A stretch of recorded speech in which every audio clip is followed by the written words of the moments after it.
ये घटना नहीं, ये संकेत है कि जो स्पीकिंग माइंड है, बोलने वाले लोग हैं, उनको टॉर्चर करो, तबाह करो, ताकि पूरे समाज को डराया जा सके। ये इनकी मंशा है। अप्रोच करती है कि वेरीफाई कीजिए कि इनको ट्रैवल परमिशन है कि नहीं।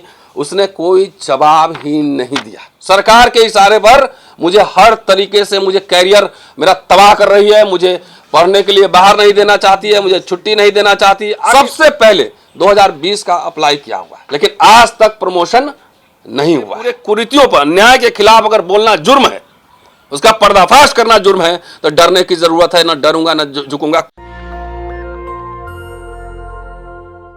आप सभी का शुक्रिया कि बहुत ही शॉर्ट नोटिस पे आप लोगों को बुलाएं और आप लोग यहाँ आए। आपातकाल हमने देखा नहीं, उस समय बच्चे रहे होंगे, और पुलिस स्टेट भी हमने देखा नहीं। लेकिन केंद्रीय होम मिनिस्टर अमित शाह के इशारों पर जिस तरीके से दिल्ली पुलिस और हमारे कॉलेज के प्रिंसिपल अंजू श्रीवास्तव मुझे प्रताड़ित करने की, मुझे तंग करने की कोशिश कर रही है, इस सिलसिले में मैं कुछ बातें आप लोगों से साझा करना चाहता हूं।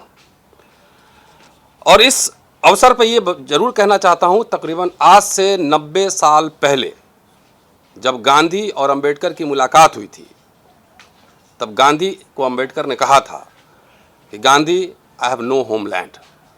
अगर आज इस जगह पे इस समय अंबेडकर होते तो संविधान लगने के बावजूद ये बोलते कि mister Gandhi, we have half homeland.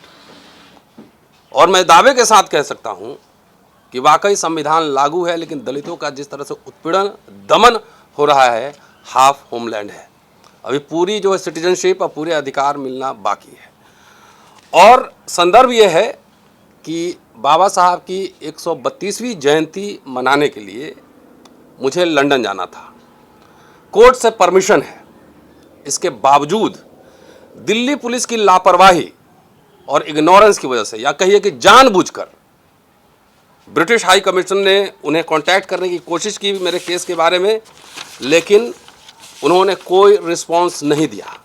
Thanks to British High Commission की उन्होंने कम से कम मुझे रीज़न बताया कि आपका वीज़ा क्यों रिजेक्ट किया जा रहा है। नॉर्मली कमीशन रीज़न नहीं बताते हैं और सिर्फ कहते हैं कि आपका वीज़ा रिजेक्ट किया जा रहा है, वीज़ा नहीं मिलेगा। लेकिन इसमें जो उन्होंने कहा है उस आऊँगा, लेकिन पहले पूरा घटनाक्रम कैसे हुआ वो आपको विस्तार से बताता हूँ। और इस सिलसिले में मैं पहले कह दूँ कि न झुकने वाला हूँ न डरने वाला हूँ।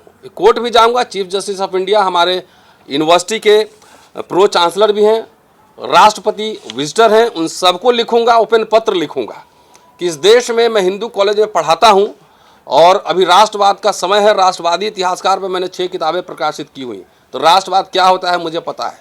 इसलिए लिखूंगा कि मेरे साथ जो लगातार कई वर्षों से घटनाक्रम हो रहा है, ये मेरे निजी कोई ज़मीन की लड़ाई नहीं, कोई संपत्ति की लड़ाई नहीं है। ये घटना नहीं, ये संकेत है कि जो स्पीकिंग माइंड है, बोलने वाले लोग हैं, उनको टॉर्चर करो, तबाह करो, ताकि पूरे समाज को डराया जा सके। ये इनकी मंशा है। और इसी सिलसिले में पिछले साल जो मेरी गिरफ्तारी हुई थी, ये उसका एग्जाम्पल है। मैं आ रहा हूँ उस पर। सबसे पहले बताता हूँ, और इसमें कैसे यूनिवर्सिटी प्रशासन, कॉलेज प्रशासन कैसे छल कर रहा है, कैसे तंग करने की कोशिश कर रहा है, वो भी विस्तार से आपको बताने वाला हूँ। 6 फरवरी को अंबेडकर इंटरनेशनल मिशन से मुझे एक इन्विटेशन आता है, और वो चिट्ठी जो है ब्रिटिश हाई कमीशन को भी लिखा गया था, जिसमें लिखा गया था कि बाबा साहब के 132वीं जयंती पर लंदन में 14 मई को प्रोग्राम होना है। इसलिए 20 दिन के लिए वो लोग मुझे बुला रहे थे कि इंग्लैंड में कई जगह पे कार्यक्रम वो आयोजित करने वाले थे, और डिफरेंट सिटीज़ में जाकर मुझे छात्रों को भी संबोधित करना था, आम लोगों को भी संबोधित करना था। ये इन्विटेशन मुझे उस समय मिला। ये किस तारीख को? 6 फरवरी को। अब देखिए, मैंने प्रिंसिपल को 7 तारीख को, नेक्स्ट डे, मैंने उनको चिट्ठी लिखी कि मुझे एनओसी दिया जाए, मुझे यूके जाना है, बाबा साहब जयंती में मुझे वहाँ लेक्चर देना है। और प्रिंसिपल जो है 1 महीना तक, जबकि एनओसी लिखने में सिर्फ 4 लाइन लिखना होता है, the college has no objection for his visit to United Kingdom, ये लिखना था। 1 महीना इसने टाइम लगाया। और मैं जब मैंने एप्लीकेशन लिखा था, उसमें लिखा था वीजा पर्पसेस के लिए, एनओसी के लिए, जो प्रिंसिपल को लिखा था कि this is also to inform you that I did my doctoral thesis on Kashi Prasad Jaiswal, the making of a nationalist historian, and published several books related to my research. Kashi Prasad Jaiswal studied in the Oxford University between 906 to 1910 and obtained several degrees. During my stay in UK, I will also try to explore some research material for my future research. कि काशी प्रसाद जायसवाल जिस पे मेरी thesis है, किताबें छापी हैं, वो Oxford में पढ़े थे और मैं जा रहा हूँ वहाँ कुछ रिसर्च मटेरियल भी लाऊंगा और अपने रिसर्च को आगे बढ़ाऊंगा। ये एकेडमिक इंस्टीट्यूशन को दे रहा हूँ, जरा सोचिए, मैं विस्तार से बताने वाला हूँ। इसके बाद 1 महीने बाद प्रिंसिपल का मेरे पास एनओसी आता है और एनओसी दिलचस्प है और ये बताना, खुल के बताना, ये सब बात जरूरी है। उन्होंने पहले लिखा कि भाई the college has no objection, लेकिन दूसरा पैराग्राफ आप लोग फोकस करके देख लीजिए, इसमें क्या लिखा हुआ। दूसरा पैराग्राफ देख लीजिए, ये 1 पेज का एनओसी मिला है और उसमें जो दूसरा पैराग्राफ है वो इंटरेस्टिंग है। वो लिख रही हैं कि it may not be out of place to mention that as per the information provided by additional DCP 1 north Delhi vide letter number 5830/SO additional DCP 1 north district dated 1/12/22 FIR number so and so कि 153A और 295A में मेरे खिलाफ FIR दर्ज हुआ है and Ratan Lal was arrested on 20/5/2022। Thereafter he was produced before learned MM on same day 20/5/22। ये गलत है, 21/5 को वहां पे आए थे। Where he was released on court bail. At present, the said case is pending investigation. ये 1 महीने बाद आप सब जो, वो तो विदेश जाती होंगी और जितने यूनिवर्सिटी अथॉरिटीज हैं जाते होंगे, 1 महीने बाद ये जिस कॉरेस्पॉन्डेंस की बात कर रही है दिल्ली पुलिस से, अगर मेरे बारे में कोई कॉरेस्पॉन्डेंस हो रहा है दिल्ली पुलिस से, चाहे किसी से भी, कानून की मर्यादा ये कहता है कि उसके बारे में हमें सूचना होनी चाहिए कि क्या कॉरेस्पॉन्डेंस, एक फाइल, एक copy to the person concerned मुझे मिलना चाहिए। लेकिन प्रिंसिपल ने उसकी कोई चिट्ठी मुझे नहीं दी, कोई कॉरेस्पॉन्डेंस दिल्ली पुलिस के साथ, क्या कॉरेस्पॉन्डेंस हुआ, इन्होंने दिल्ली पुलिस को क्या लिखा, दिल्ली पुलिस ने क्या जवाब दिया, इसकी कोई कॉपी हमारे पास प्रिंसिपल ने नहीं भेजा। ठीक है, तो ये आप इंटेंशन है कि मैं एनओसी भी दे रही हूं लेकिन आपका वीजा रिजेक्ट हो जाए। अब प्रिंसिपल और दिल्ली पुलिस के बीच जो साठ-गांठ है वो भी आपको बताने वाला हूं। वीजा के लिए मैंने अप्लाई कर दिया और कानूनन जब वीजा के लिए अप्लाई करते हैं और FIR आपके अंडर है, आपके ऊपर है, तो कोर्ट से ट्रैवल परमिशन लेना पड़ता है। हमने, हमारे लर्नेड लॉयर मुकेश जी बैठे हुए हैं, इनके थ्रू हमने जो है एप्लीकेशन लगाया कोर्ट में, और कोर्ट में जो दिल्ली पुलिस जो आर्गुमेंट कर रही है वो आर्गुमेंट दिलचस्प है, जरा सुनने वाली बात है। सेकंड पैराग्राफ जो रेलेवेंट है वो पढ़ रहा हूं कि Shri Ratan Lal has applied for NOC to visit abroad. It is pertinent to mention that Shri Ratan Lal is a professor in Hindu college and teaching history in Hindu college from past many years. He is also residing in Hindu college from past many years and has deep root in society. Thus, in view of the above mentioned facts and circumstances, it is submitted that as Sri Ratan Lal is no longer required for investigation. साल भर होने को है FIR, लेकिन आज तक Delhi police ने chargesheet हमारे खिलाफ नहीं पेश किया और कोर्ट में यह कह रहा है दिल्ली पुलिस कि कोई इन्वेस्टिगेशन की जरूरत नहीं, मैं हिंदू कॉलेज में पढ़ाता हूं, हिस्ट्री पढ़ाता हूं, हिंदू कॉलेज में रहता हूं, कोई इन्वेस्टिगेशन की जरूरत नहीं है। इसके बाद कोर्ट से हमें 29 तारीख को ही परमिशन मिल गया अब्रॉड जाने का। इसमें कुछ कंडीशन था, वो मैं सुना देता हूं। Considering the facts and circumstances of the case and reason mention in the application, the present application is allowed. Accordingly, permission is granted to accused Ratan Lal to visit United Kingdom between 10/5/23 to 30/5/23. Applicant is directed to file complete itinerary of above said visit before the IO before travel. Accused is also directed to inform the IO on his return from UK immediately. Accordingly, the application stand disposed of. मुझे permission court से मिल गया कि मुझे कहाँ कहाँ travel करना है, ये मुझे आईओ को, जो हमारा आईओ है केस में, उसको मुझे देना है। तो मुझे जब वीजा मिलता तभी ट्रैवल प्लान बनाता, और ये भी था कि लौट के आएंगे तो आईओ को आप इन्फॉर्म करेंगे। ये कोर्ट से ऑर्डर था। अब देखिए, अब जो मेन बात है, जो खेल है, इसीलिए मैं आरोप लगा रहा हूं कि अमित शाह होम मिनिस्टर के इशारे पर जितने सोचने समझने वाले दलित समुदाय के लोग हैं, या आदिवासी समुदाय के लोग हैं, या पिछड़े समुदाय के लोग हैं, उनके ऊपर अथॉरिटीज डिफरेंट तरीके से दबाव डालती है, उनको केस करती है, उसको हर तरीके से प्रताड़ित करती है। अब जब मेरे पास वीजा ऑफिस से जो लेटर आया, वो लेटर दिलचस्प है।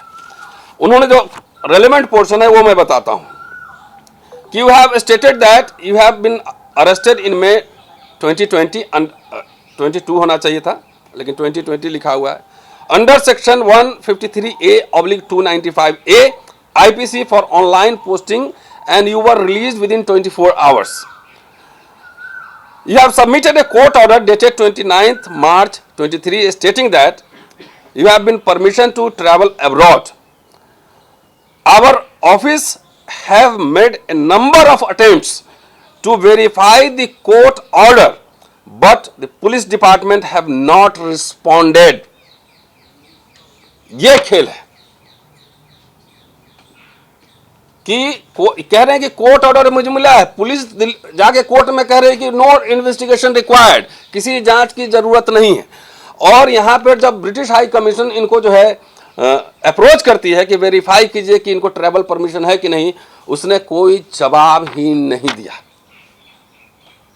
प्रिंसिपल हमारे पुलिस से कोरेस्पोंडेंस का जो है ना पूरा लगाती है उसमें कि भाई ये लिखा हुआ है, कोई जवाब नहीं है। अब पुलिस का स्टैंड देखिए, इसका मतलब स्पष्ट नहीं है कि दोनों में तालमेल है, स्पष्ट है। और यही नहीं, 2000 में इस कॉलेज में 2000 से हूं, 22 साल हो गए, 3 साल पहले और पढ़ा चुका हूं। ये भाजपा सरकार आने के पहले, जो साथी रिकॉर्ड हमारा जानते होंगे, सरकार की नीतियों के खिलाफ हम लोग लिखते बोलते धरना प्रदर्शन करते रहे। लेकिन जैसे 14 में ये सरकार बदली है, आते आते 15 में हमारे कॉलेज में प्रिंसिपल बनी है, और आते आते सबसे पहले मेरे घर के सामने कूड़ादान खुदवाया हुआ है, कंपोस्ट पिट उसमें लिखा हुआ है, लेकिन 1 ग्राम कंपोस्ट उसमें से नहीं निकला है, और वहां पर कुछ कचरा दान है, कोई भी आदमी देख सकता है जाकर। वही नहीं, जब प्रोटेस्ट किया तो हमारे खिलाफ महिला उत्पीड़न केस करवाई फर्जी,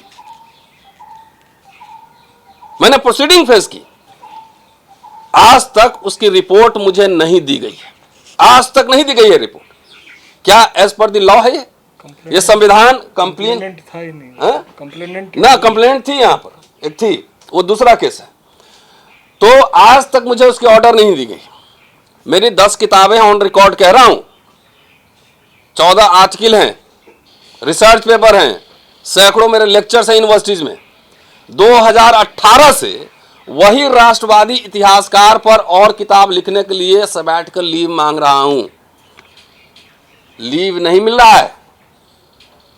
इतनी किताब लिखने के वाले 18 से मैं प्रोफेसरशिप के लिए एलिजिबल हूं, और सबसे पहले मेरा एप्लीकेशन किया है कॉलेज में, सबसे पहले 2020 का अप्लाई किया हुआ है, लेकिन आज तक प्रमोशन नहीं हुआ है।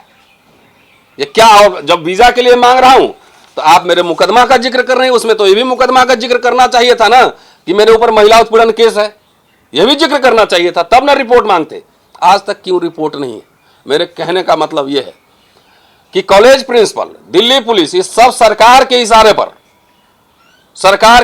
पर मुझे हर तरीके से, मुझे कैरियर मेरा तबाह कर रही है, मुझे पढ़ने के लिए बाहर नहीं देना चाहती है, मुझे छुट्टी नहीं देना चाहती है। आखिर ये दिल्ली पुलिस किस बिहार पे मुझे गिरफ्तार की थी? तकरीबन 11 साढ़े 11 महीना पहले। क्या जो कंप्लेन उनको मिला, उन्होंने मुझे नोटिस दिया था, बिना नोटिस दिए हुए झूठ बोलकर मुझे गिरफ्तार किया।